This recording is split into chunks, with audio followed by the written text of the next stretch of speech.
kung ang atong pag-ila na ang panalangin sa kamateryal ng mga butang, mabaw na mapag-ila na mga igsoon.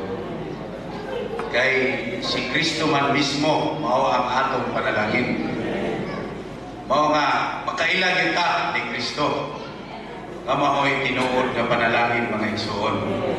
Isgot atong igsoon nga kaganina nga tinunglo ni yutaan.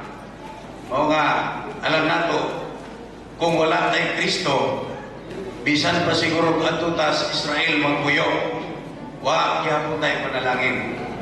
Pansalamat ini Kristo nga atong nadawat. Nga maoy paglaom nato nga nahimong panalangin nato mga igsoon. Usa kita usab mahimong usab kitang panalangin ngadto sa mga katawhan ay ko ng Ginoo.